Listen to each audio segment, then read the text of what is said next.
Bonjour tout le monde, bienvenue à la Société des Jeux, bien content de vous retrouver en ce début d'année 2022 pour la présentation du jeu Iki. Iki est sorti en 2015 et a été réédité l'année dernière par la compagnie Sorry We Are French, donc version française disponible. Et c'est un jeu qui a quand même surpris pas mal de gens, incluant moi. Alors, je vous propose de faire une présentation du jeu, donc une explication des règles, incluant ma variante solo. Alors, sans plus tarder, Iki, c'est parti!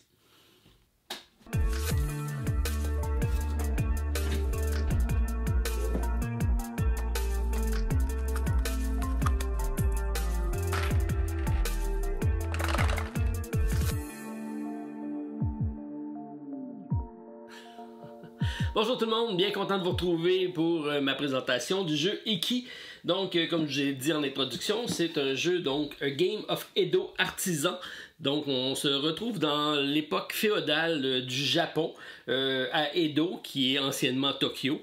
Et on a ici affaire avec des marchands. Donc, on va marchander dans la ville, on va engager des paysans, des artisans, pour travailler pour nous, pour essayer donc de faire un maximum de Iki. Ça sera nos points de victoire en fin de partie. C'est de l'auteur Kota Yamada, donc conception japonaise et qui a été repris de façon magnifique par Sorry We Are French, par l'aspect donc du livre de règles excessivement bien fait. Également la réédition du plateau, puisque toutes les actions sont décrites sur notre plateau personnel, incluant sur le plateau de jeu. On n'a plus vraiment besoin de se référer au livre de règles. C'est excessivement bien fait à ce niveau-ci.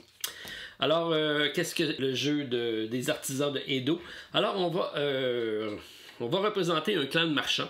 On va donc essayer de devenir l'enfant d'Edo, donc celui qui aura le plus prospéré au courant de l'année, puisque le jeu se déroule sur 12 mois. Donc, on a les 12 mois de l'année. Et à la fin, on va avoir le nouvel an japonais pour fêter l'année. Alors, on a 13 tours de jeu pour réussir ça. Alors, on va avoir donc notre plateau personnel, dans lequel on va avoir un jeton ici qui représente notre personnage qui va se promener dans la grande rue de Edo. Et ça sera donc notre Owakata. Alors, plusieurs thèmes japonais. J'aime ça aussi parce qu'on a respecté à la lettre tout ce qui était historique. Alors, notre Owakata qui sera ici notre personnage principal. On va également avoir sur notre plateau de jeu un petit personnage qui, ici, va déterminer nos points de mouvement, puisqu'on va avoir une sélection d'actions. Et ce personnage-ci s'appelle l'Ikizama. Alors, on va devoir positionner notre Ikizama pour avoir déterminé le nombre de points qu'on va faire.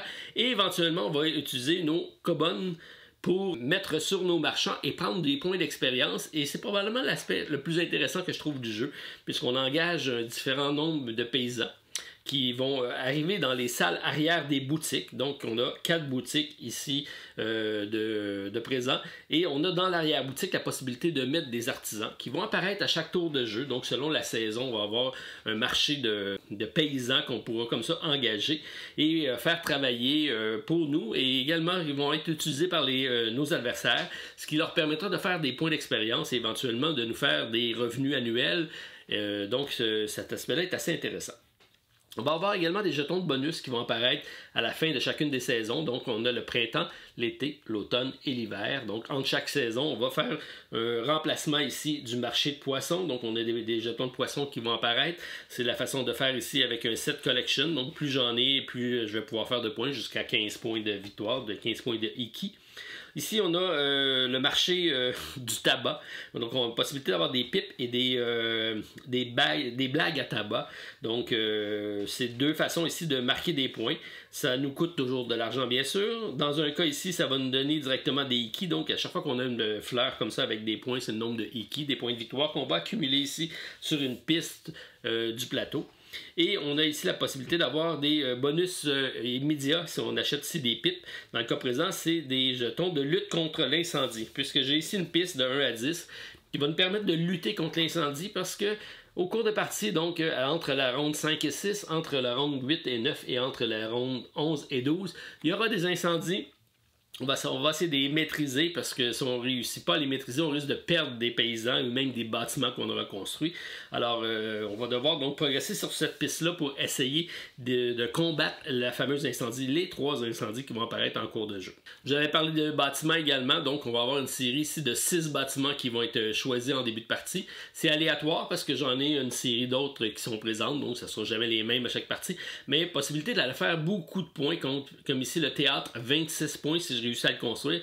Bon, on remarque que ça prend 3 bois, une ressource assez difficile à trouver dans le jeu, et 3 cobanes. Alors, c'est des espèces de pièces d'or comme ça, des plaquettes d'or qu'on va devoir aller chercher, qui coûtent excessivement cher, puisqu'on a une place ici pour les acheter, et 2 plaquettes, ça coûte 10 mon. Alors, les mon, c'est la fameuse monnaie du jeu d'Iki, qui est encore une fois fidèle à l'époque, et donc c'est des jetons ici.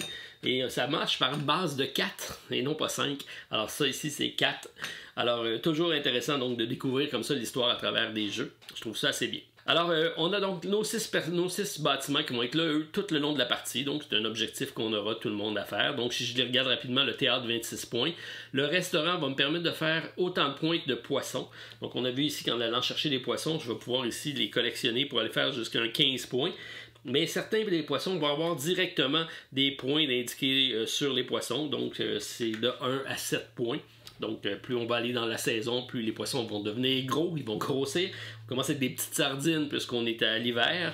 Et plus on va progresser, plus les poissons vont prendre l'importance et également rapporter des points de victoire. Donc, on peut, si on les a tous, c'est 15 points, plus les points indiqués sur les poissons. Et ce bâtiment-ci, qui est le restaurant, va me permettre de remarquer. Donc, je vais marquer 2 fois les poissons. Donc, ça peut être un beau combo intéressant.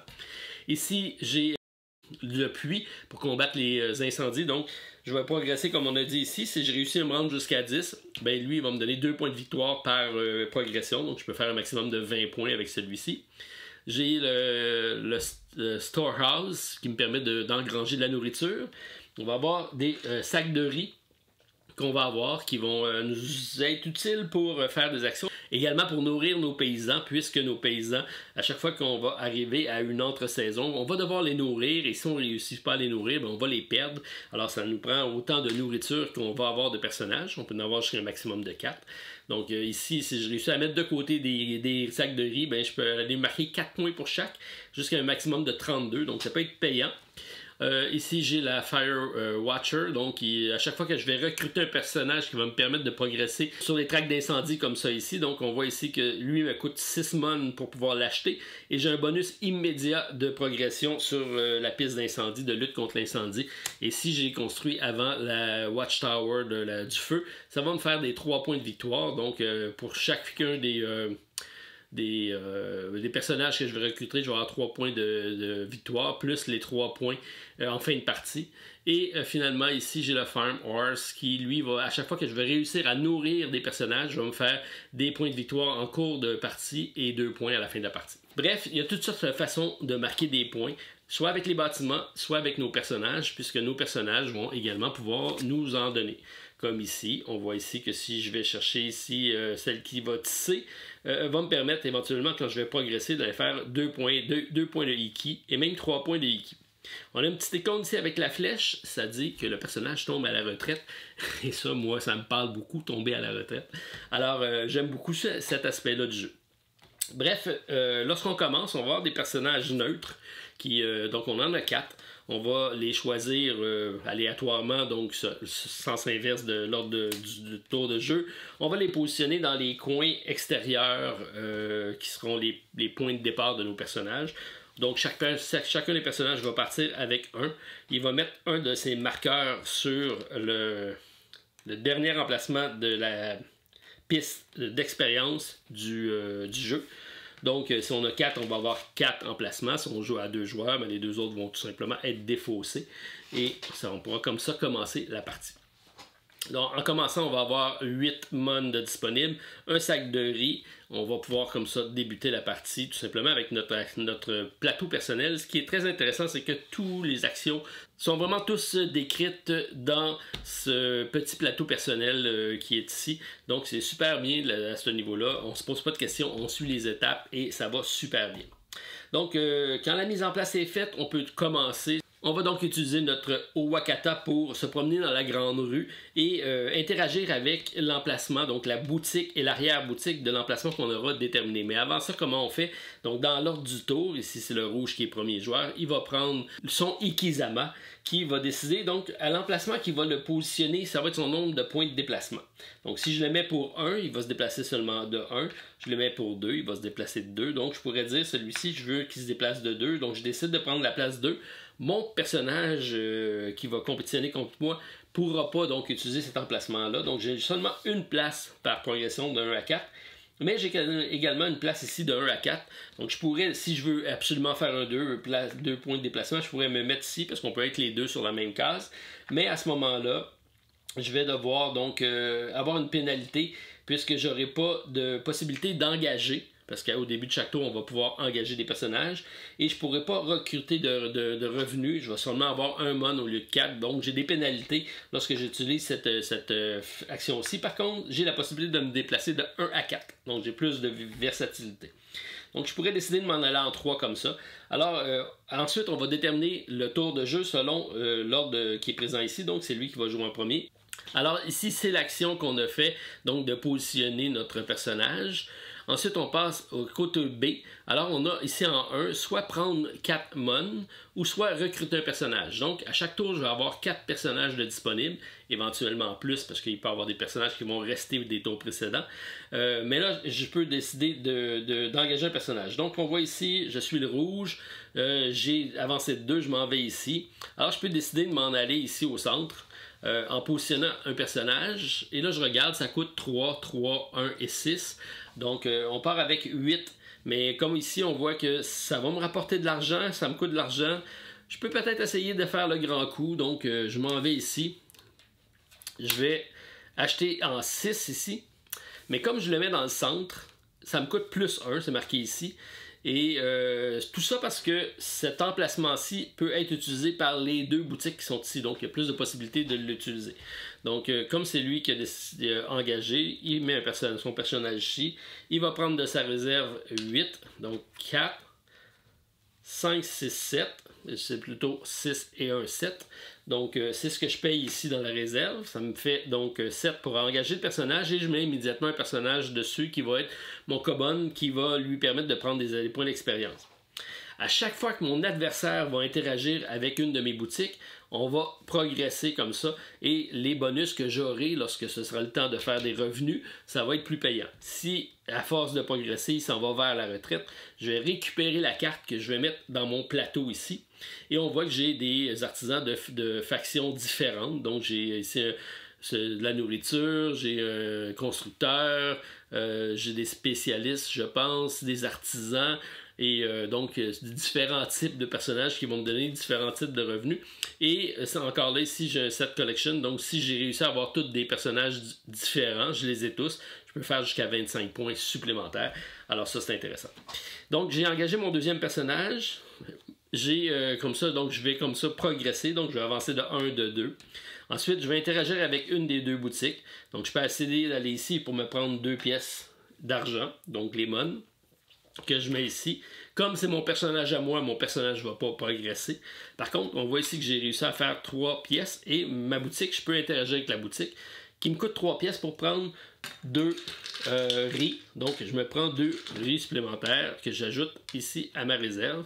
Alors, j'ai réussi à interagir avec la boutique, acheter un personnage, je l'ai positionné et j'ai interagi avec mon artisan. Donc, j'ai complété mon tour. Ça s'en va à mon donc, je récupère tout simplement ça ici. C'est complet. Et c'est au tour de mon adversaire. Donc, lui, on a dit qu'il est bougé pour 3. Alors, il va commencer par acheter un personnage s'il veut. Donc, dans son cas, lui, il s'en va de ce côté-ci, parce qu'on a décidé qu'il bougeait jusqu'à 3. Alors, je pourrais décider d'aller payer 3 ici, de le mettre ici. Donc, ça me coûte 1, 2, 3. Donc, je mets ça ici de côté. Je l'ai mis par contre dans le centre. Ici, ça me fait plus 1. Puisqu'on a dit que c'est un emplacement plus privilégié. Et donc, j'ai positionné, je fais 1, 2 et 3. Je m'en viens ici. Et à ce moment-là, donc, on va interagir avec la boutique. Donc, la boutique, ici, me permet d'avancer de 1 sur mon marqueur contre l'incendie. Donc, on voit qu'ici, je suis à 0. et je peux décider d'interagir avec un des deux personnages qui sont ici. Ce que j'ai oublié de faire tantôt, je vous l'avais même mentionné, j'ai recruté ici le personnage en rouge qui avait un bonus. Donc lorsque je l'ai acheté, lui il avait un bonus. À ce moment-là, il va progresser. Tout simplement, même s'il n'avait pas fait l'action ici, il peut le faire parce qu'il y a un bonus ici. Alors, dans mon cas ici, donc, je peux prendre soit une pièce de mon et un de déplacement, ou je peux payer un pour progresser un personnage. Donc, je commence par mettre mon personnage qui est ici, et je pourrais dire, ben, pour un, je fais progresser un de mes personnages, donc je vais payer un. Je vais enlever ça, je vais prendre 3. Et ça me permet donc de faire avancer mon personnage plus rapidement. Donc je vais avancer ici parce que lui il ne me donne rien, mais si j'arrive ici, il donne tout le temps le bonus qui est en haut. Alors ça va me donner 2 Iki, qui va être bien. Alors tout simplement comme ça, j'ai réussi à faire mon action. Ça complète donc mon tour, ça va très vite. Ce qu'on fait, c'est qu'on récupère ça ici. On va tasser les cartes du marché. On va les mettre une pièce sur chacune des pièces, sur des cartes pour dire maintenant ils ont... donc un bonus, celle-ci me coûte 1, mais je fais 1, donc en réalité elle me coûte 0. Je vais remplacer mes cartes, donc je rajoute 4 cartes qui vont être disponibles à chaque tour. Et je peux donc faire avancer ici mon personnage, donc ça me permet d'avancer. Là vous remarquerez ici que j'ai mis le plateau donc, du jeu du côté 2 joueurs, parce que j'ai une simulation 2 joueurs. Par contre, de l'autre côté, au lieu d'avoir, c'est pour 3 à 4 joueurs, au lieu d'avoir 3 arrière-salles, j'en ai 4. À ce moment-là, chacun des boutiques ont 2 personnages, donc on décide avec lequel on va interagir. On ne peut jamais interagir avec les deux, on interagit seulement avec un des deux. Alors, c'est la subtilité entre les deux côtés. Mais sinon, le reste du jeu se déroule de la même façon. Donc, j'ai 4 nouveaux personnages, on a un nouveau tour qui s'installe, on peut comme ça continuer et on va progresser comme ça sur le plateau. On va commencer à installer des personnages un peu partout. C'est des personnages qui vont nous appartenir, on en a jusqu'à 4 qu'on peut avoir. On va essayer de les faire progresser. Là, vous dites, oui, mais si mon adversaire arrête jamais sur ma carte, il ne fera jamais progresser mes personnages. Bon, sachez qu'il n'y a pas grand choix quand il est là, il veut bonifier de son action, il n'y a pas le choix d'y aller. Mais nous, si on réussit à faire le tour du plateau, dès qu'on a passé un tour complet, tous nos personnages vont progresser de 1. Donc on va faire avancer tous nos personnages. Et là, c'est comme ça qu'on peut éventuellement les prendre et les envoyer à la retraite. La retraite sont intéressants parce qu'ils vont donner des points supplémentaires. On voit ici que je vais passer de 0 à 2 à 3 Iki. Et je la prends et je la mets dans mon tableau ici. Et à ce moment-là, à tous les tours, à toutes les fois que je vais arriver au décompte, ici, je vais faire un 3 Iki, donc un 3 points, sans être obligé de les nourrir. Donc l'avantage d'avoir des retraités, ça coûte pas cher, ça mange pas beaucoup, on peut vraiment donc les avoir dans notre salon des retraités sans pour être obligé de les nourrir. Parce que les autres, on doit à chaque fois donner des nourritures, donc c'est un riz par carte. Et si j'ai pas assez de riz, je vais perdre des personnages, donc ça devient un peu complexe à ce niveau-ci. Donc on progresse comme ça d'un tour à l'autre. On va, lorsqu'on arrive ici, on va enlever tous les jetons du plateau, on va les remplacer par des nouveaux qui sont plus dispendieux, mais qui donnent plus de points. On va également marquer les revenus, donc tous nos personnages vont donner des revenus. Celui-ci me donne, si j'arrive à la fin et mon personnage est ici, donc 2 Iki et 1 Mon, donc je me fais une pièce de monnaie plus 2 points de victoire. Celui-ci me fait 1 point de victoire directement. Et dans mon cas ici, on voit que j'ai une sandale plus mon 3 Iki qui va rester toujours effectif parce que je suis à la retraite. Les sandales, j'en ai pas parlé, c'est assez intéressant puisque ce que ça fait, c'est un jeton qui s'additionne ici et ça me permet de me changer le résultat de mon déplacement. Parce que ça ici, c'est un déplacement identique. Lorsque je fais 3, il faut que j'arrête sur 3. Tandis que si je prends mon sandale, ben, je peux le bonifier de 1. Si je peux prendre 2 sandales pour 2, 3, 4. Donc je pourrais faire un 4, 5, 6, 7. Je pourrais faire un 7 de déplacement et avancer plus rapidement. L'avantage, on se rappelle, c'est qu'à chaque fois que je fais le tour du plateau, ben, ça me permet de faire augmenter les expériences de mes personnages. Et là, ça me permet de les mettre à la retraite plus rapidement. Donc, ça peut être très payant. Donc, ensuite, on va faire le nombre de Iki. Alors, les Iki, c'est des points qu'on va accumuler à chaque tour. Donc, comme on a dit, sur les revenus, j'en ai sur des cartes qui vont apparaître. J'en ai qui vont être sur la retraite. Mais on a également la possibilité de faire des combos de cartes. Donc, si je réussis à avoir mon adversaire qui serait ici, dans cette boutique-ci, donc on a ici la maison au complet. On va regarder, on va compter le nombre de cartes identiques. Donc, ici, on voit que j'ai 2 jaunes. et on va la multiplier par le nombre de personnages qu'on a ici. Donc dans le cas précédent, c'est 2 fois 1, donc qui ferait 1 point de victoire. Et dans le cas des rouges, c'est 2 fois 2, ça fait 4 points de victoire. Donc chacune des boutiques vont faire des points selon les cartes identiques qu'on aura. Donc des cartes différentes vont nous donner des bonus de fin de partie. Des cartes identiques durant la partie vont nous donner d'autres points. Donc, selon façon de marquer des points qui peuvent être intéressants ici à ce niveau-là. Ensuite, on change de saison. Donc, on va changer le paquet de cartes. On va enlever toutes les cartes de paysans. On va en mettre des nouvelles. On va défausser même les cartes qui ont de l'argent dessus. On va recommencer un nouveau cycle. Puis, lorsqu'on va arriver de 5 à 6, on va avoir un feu. À ce moment-là, on va révéler une des cartes. Donc ici on a les cartes en placement des maisons. On voit qu'il y a des couleurs comme ça. Et là si je pioche le jaune, ben on voit ici que c'est le jaune qui est ici. C'est pas la couleur de la maison, c'est vraiment la couleur de l'emplacement ici. On voit ici que c'est identique. Alors il va commencer et il va faire ici un feu de 4. Donc ça c'est l'intensité du feu. On regarde les jetons, où est-ce qu'ils sont rendus. Donc si je suis comme ça ici, le bleu on voit ici qui est à 3 et le rouge est à 2. Donc ici j'ai 4, à ce moment-là, ben, cette carte-ci serait détruite. On récupère le personnage, il s'enlève. Ensuite, on s'en va à l'autre. La carte ici, elle a une valeur de -1. Donc on voit ici que le feu va perdre en intensité. Donc il part de 4 à 3. Mais comme ici j'ai 2, je vais encore perdre cette carte-ci. Et je m'en viens ici, je perds de 4, -2, je suis à 2. Et heureusement, je suis à 3. Donc cette carte-ci va rester là. Donc les deux cartes qui seront là seront détruites. Tout l'intérêt de monter en collection ici sur l'incendie.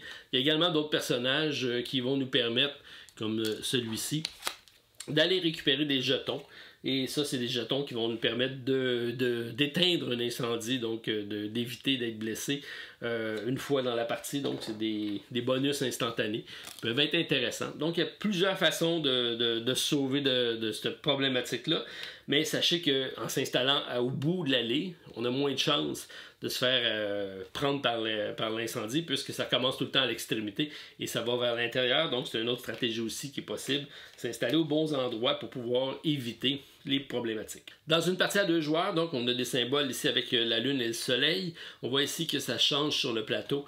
Donc chacun des joueurs va avoir un jeton comme ça. Et lorsqu'on va rafraîchir le marché, on va prendre les cartes, on va les enlever, on va mettre des cartes dessus. Mais parmi les cartes qu'on va mettre de côté, on va en sélectionner une. Et là, à chaque tour, ça sera un personnage différent qui le fera. Et on va installer une carte neutre sur le plateau. Donc, c'est une carte supplémentaire qui va s'installer et elle ne sera pas contrôlée par aucun jeton, mais lorsqu'on va interagir avec, on va l'utiliser une fois et on va l'enlever. Ça permet d'avoir plus de diversité, donc c'est l'aspect intéressant et comme c'est d'un à l'autre qui l'installe à chaque fois, donc on va le mettre de façon stratégique pour nous aider versus notre adversaire, sachant qu'on ne peut pas reculer.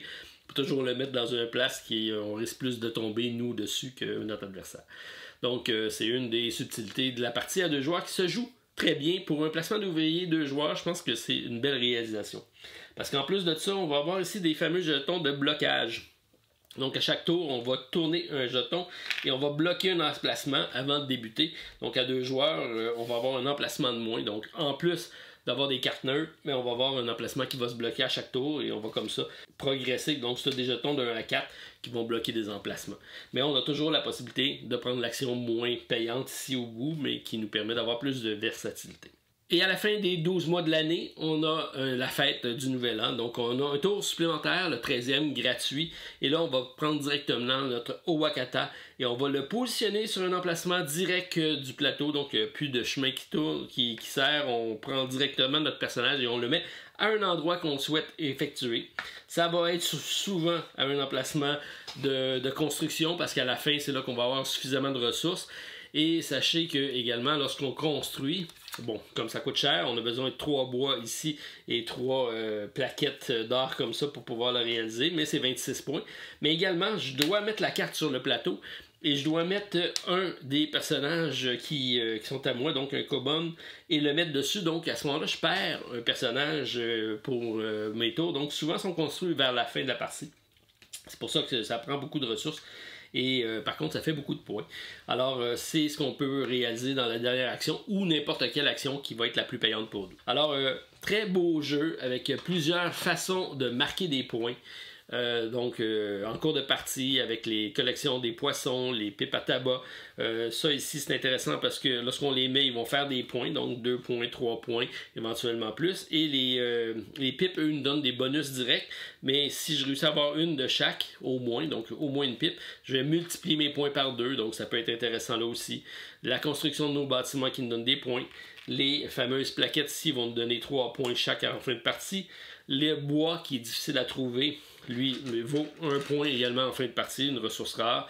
Et 1 point pour chaque collection de 4 mon, donc de 4 pièces d'argent. On cumule tout ça et on fait un pointage de fin de partie. C'est toujours très serré, toujours très intéressant. Vraiment, ce qui en fait mon charme, moi, c'est la progression des personnages au niveau des points d'expérience et qu'on peut mettre dans notre tableau personnel pour éventuellement avoir des bonus à chaque fois qu'on arrive donc à l'entre-saison. Donc 1, 2, 3, 4 fois dans la partie, on va avoir un comptage de l'emplacement de notre progression de nos personnages, incluant nos retraités et les retraités. Je commence à aimer ça, j'arrive. Alors, très bon jeu. Qui est une belle recommandation de ma part. Donc 2 à 4 joueurs, euro comme je les aime. Ça faisait longtemps que je ne m'étais pas mis sur un euro accessible, mais avec beaucoup de stratégie derrière le jeu. Donc super belle trouvaille cette année. Je l'ai partagé à plusieurs gens, beaucoup l'ont apprécié. Et ce qui manquait, c'était un challenge solo. Et c'est ce que je vous ai concocté dans le temps des fêtes. Alors, comment se joue le jeu Iki en mode solo, mon challenge solo? Alors, c'est très simple. J'essaie de garder, comme toujours, les règles similaires à une partie de base pour pas avoir de matériel supplémentaire à ajouter. Alors, on a nos 4 cartes de départ, comme à l'habitude. On devra donc toujours avoir notre adversaire. Donc, c'est Monsieur Yamada. Que je mets ici en rouge, ça sera mon adversaire et c'est lui qui sera toujours le premier joueur durant la partie. Alors je brasse comme ça mes 4 cartes de départ, j'en prends une, ça sera sa carte. Et là, il va tout simplement se servir des jetons blocage pour déterminer son déplacement, mais également à toutes les actions, puisque on a des jetons de 1 à 4 ici et on a 4 maisons, 1, 2, 3 et 4, et c'est comme ça que ça va fonctionner. Donc la première maison, en commençant par la grande rue, alors ça sort toujours 1, 2, 3, 4, c'est comme ça que on va déterminer. Donc je regarde ici 4, et là je vais mettre la carte ici, toujours dans l'emplacement, premier emplacement par rapport au feu, et je place un de ces cobones sur sa carte, donc c'est sa position de carte. Ensuite, parmi les 3 cartes qui restent, je vais m'en prendre une tout simplement pour la mettre pour moi. Donc je vais la mettre ici, je décide de la mettre là, je mets mon personnage ici. Ensuite, je prends mes 2 autres cartes tout simplement. Et dans la version en solo, je place les 4 cartes, donc ce sera des cartes neutres. On va commencer directement avec des cartes neutres. Alors, c'est le même principe. Donc, on a dit que c'est toujours lui qui allait être le premier joueur. On va utiliser les plateaux de la même façon. Alors, je vais tout simplement prendre une carte. Et là, on voit que je mets ça sur le 1. Ça sera son déplacement à lui. Ensuite, dépendamment du positionnement sur la piste de l'incendie, c'est sûr que c'est moi le deuxième joueur. Mais si je ne suis pas premier, donc même à égalité, je vais retourner une autre carte et je vais bloquer un emplacement supplémentaire. Donc j'ai l'avantage d'être premier, pas pour jouer premier joueur, mais pour éviter d'avoir un jeton blocage supplémentaire. Donc dans le cas présent, le 1 et le 2 est pris. Donc je ne peux pas faire ça ni ça. Je pourrais décider d'aller ici. Alors, donc c'est ma décision. Donc je vais prendre mon personnage ici, je vais le mettre en 3 et on va comme ça procéder. Donc Monsieur Yamada va jouer premier. Il va toujours donc essayer d'acheter des personnages. Les personnages, il va dans l'ordre, donc il va essayer de faire une collection d'ensemble pour faire son maximum de points. Ce sera toujours son objectif. Présentement, il y a déjà une carte jaune sur le jeu qui est ici. Alors, il ne va pas recruter une carte jaune. Il va aller vers la carte brune, donc qui est la prochaine. Et on va regarder dans le marché, on va prendre la carte qui va correspondre. Donc, dans le cas présent, c'est celle-ci. S'il y a plusieurs cartes disponibles, il va toujours y aller en ordre. Il y a un ordre de sélection logique. Premièrement, c'est celui qui va faire le plus de Iki lors de la retraite. Donc ça tombe bien, c'est cette carte-ci. Ensuite, ça va être le bois. Ensuite, ça va être les jetons. Ensuite, ça va être les sandales, le riz. Donc le riz va toujours rester à la dernière position. puisque dans ce jeu-ci, M. Yamada est un marchand très connu de Edo et il n'a même pas besoin de nourrir ses paysans. Le monde veut travailler pour lui. Alors, ça le rend un adversaire assez difficile à battre, puisque donc il nourrit pas ses employés, ils se nourrissent eux-mêmes. Alors, pour ça, il n'aura pas besoin d'aller courir après des riz. C'est pas une ressource qui l'intéresse. Alors, comme ça, je prends sa carte qu'il a payée. Donc, il va prendre 3 pour payer sa carte. Je vais prendre déjà 4 parce que je sais qu'il va le placer dans le centre. Sa première position, ça va toujours le mettre dans l'emplacement ici au centre parce que c'est lui qui va être le plus utilisé. Et là, on se dit où est-ce qu'il va le positionner. Donc, on a dit qu'il avançait de 1. Alors, j'avance mon personnage et il va toujours se positionner dans l'arrière-boutique de l'emplacement qui va arriver. Donc, dans le cas présent, il va aller se mettre ici. S'il n'y a pas de place, ça sera toujours le prochain de disponible. Donc, ici, j'ai pris 3 plus 1, 4. Et je place son personnage ici. Je vais lui placer son Kobon qui est ici. Alors, il a réussi à citer son personnage. S'il n'y a pas suffisamment d'argent, il va faire effectivement son revenu de 4 comme dans une partie normale. Ensuite, il va donc utiliser ça ici. Donc, il va interagir avec la boutique. Alors ici, on voit que c'est 2 pièces pour 2. Des sandales. Les sandales, ça lui permet quand même d'avancer plus. Il va toujours se garder dans sa réserve un minimum de 1 riz et de 1 sandale parce qu'il va pouvoir éventuellement s'en servir pour acheter des bâtiments. Donc c'est la seule chose que ça va lui servir, mais les sandales, il va toujours les utiliser pour augmenter ses déplacements. Il lui reste 4. Il a quand même acheté le fabricant de dés. C'est pas rien. Donc, ça lui a donné un bonus de 1 sur la piste d'incendie. On va le prendre. Et là, il peut interagir avec les deux, puisqu'il y a suffisamment d'argent. Donc, il paye 1, 2, 3. Alors, je vais payer ça ici pour me faire un bois. On sait que c'est une ressource payante. Et il va se faire également 2 sandales ici. On va mettre dans sa réserve. Donc, la prochaine fois qu'il va se déplacer, il va utiliser une de ces 2 sandales. Il va toujours en garder minimum une pour ses achats, on se rappelle. Mais comme il y en a 2, il va l'utiliser pour avancer plus vite. Et la particularité de M. Yamada encore, c'est qu'il va toujours interagir avec les 2 personnages de l'arrière-boutique, pas un, les 2 s'il est capable. En privilégiant, s'il faut qu'il dépense puis il n'y a pas assez d'argent, ça va toujours être sur ses boutiques à lui.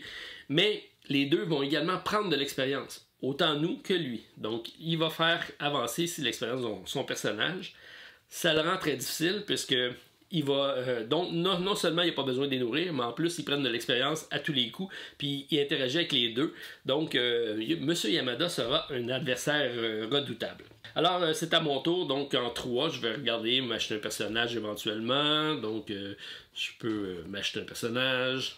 Donc, je vais payer 3. Je vais le mettre dans un emplacement. Ça me coûte 4 parce qu'il est au centre. Je mets un personnage ici. Donc, c'est une des possibilités. J'avance 1, 2. Et moi, je suis à 3. Donc, j'arrête ici. Donc, je peux interagir avec les 2 qui sont ici. Même chose. Je vais augmenter. Je vais me prendre un riz. Bon, vous connaissez le principe. Le principe reste le même. Donc, M. Yamada, tout simplement comme ça, va progresser. Il va toujours acheter des personnages dans l'ordre ici des personnages, donc jaune, brun, mauve, rouge et bleu. Il ne va pas s'acheter un deuxième personnage inutilement de la même couleur. Il va toujours se concentrer sur cette série-là. Il va toujours prendre le personnage qui va lui donner le plus de Iki, le plus de bois, donc l'ordre que je vous ai donné. Et son but, c'est de faire cette collection-ci autant que possible. Ensuite, il va dépenser ses points de sandales pour bouger le plus rapidement, parce qu'on se rappelle que quand on passe dans le centre, tous les personnages vont prendre de l'expérience. Il n'y a pas besoin de nourrir ses travailleurs, ce qui est quand même un gros avantage. Et s'il est capable à la fin, donc l'action supplémentaire, il va faire l'action qui va lui permettre de faire le plus de points. Généralement, on va essayer d'aller construire un bâtiment s'il y a des personnages disponibles pour le faire. Le point faible de M. Yamada sera peut-être les incendies, puisqu'il n'y a pas beaucoup de contrôle sur la charte d'incendie ici. Lorsqu'il va recruter, c'est sûr qu'il va le progresser. Il va toujours être capable de le faire s'il arrive dans les boutiques. Mais ça ne sera pas un focus qu'il pourra faire instantanément. Donc le feu va probablement le ralentir un petit peu. C'est là que vous allez être capable peut-être de vous sortir un peu de l'aventure. Par contre, comme il place ses personnages en priorité dans le centre, c'est sûr que ce ne sera pas la première cible. Donc, on va voir comme ça comment ça va procéder. Et comme non plus, il ne choisit pas de façon logique ses personnages, ses bonus d'entre-saison sont difficiles pour lui à atteindre Par contre, vous allez voir, il va faire une multitude d'autres points. Vous allez devoir vous concentrer sur certains aspects, peut-être vers la poissonnerie, vers des choses qui vont peut-être mieux avoir une combinaison de points pour pouvoir le passer. Dernière partie que j'ai faite contre lui, 68-68, il m'a battu avec, je pense que c'était sur la piste d'incendie, donc c'est une partie nulle, mais il a réussi quand même à me battre. Donc ça, c'est signe que j'ai fait une dizaine de parties. J'ai réussi, je pense, à balancer tout ça. Ça va bien aller. Alors, vous me direz comment ça se passe. C'est sûr que ça va de tous les sens, dépendamment de comment les cartes sortent. Mais je pense que ça crée une belle atmosphère de jeu qui représente bien qu'est-ce qu'une partie à multijoueur. C'est un jeu de placement. C'est sûr que plus on est, je pense que plus il y a d'interaction et mieux c'est. Donc, à 4 joueurs, je ne l'ai pas essayé, mais ça doit être quelque chose d'assez intéressant. Bref. Belle découverte pour Iki, A Game of Edo Artisan. Alors, c'est une belle suggestion. N'hésitez pas à mettre la main dessus si vous réussissez. Et si vous aimez ce style de jeu-là, vous allez, je pense, apprécier également. Donc, beaucoup de façons de faire des points, beaucoup de stratégies à développer. Et c'est un jeu, je pense, plus on va jouer, plus on va s'améliorer. Alors ça, c'est intéressant. Et avoir une version solo, ça permet d'y jouer encore plus souvent.